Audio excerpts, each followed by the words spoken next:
Ephesians 1, 9-11 is a tricky text to interpret. Because on a superficial level, it may seem that Paul is saying that God has already decided or predestined everything in everyone's future.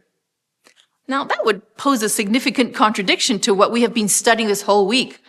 God's love in giving every person a free will, even though it goes against his own.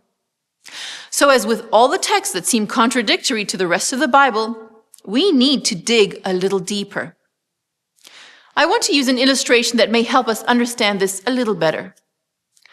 Last year in August, our Pathfinder Club went to the camporee in Gillette, Wyoming. We looked at the weather forecast of what the temperatures were going to be like during that week, and we packed accordingly.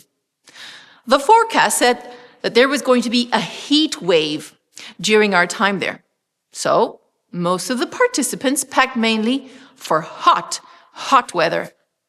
Personally, I decided to take one sweater and one long pants, just in case. When we got there, it was very hot. We set up our campsite thinking we would not be able to survive a whole week with such high temperatures. But 2 days later, after unexpected winds and storms, the temperature changed and dropped drastically, especially at night. It got cold. The only set of warm clothes I brought didn't really help. Thankfully, the staff member I shared the tent with was well prepared. She pretty much clothed herself, myself, and my boys with warm clothes for the entire week. She had a contingency plan that I didn't have. Ideally, if the weather had continued as predicted, we would have been fine. But rarely is anything ever ideal in life. We always have to have a plan B.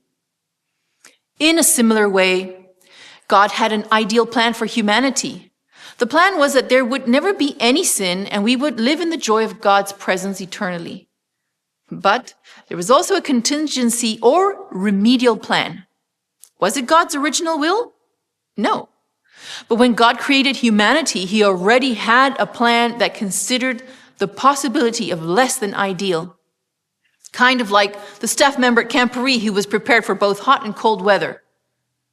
As the author of the lesson states, to decide beforehand or predestine can mean either unilaterally or taking into account the free decisions of others.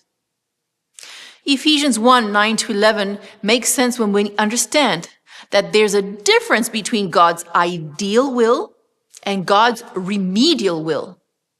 And I praise God that in spite of knowing that I can and I probably will make bad choices, he can still work all things together for good in my life. And with that, we come to the end of our nugget for today. I'll see you tomorrow.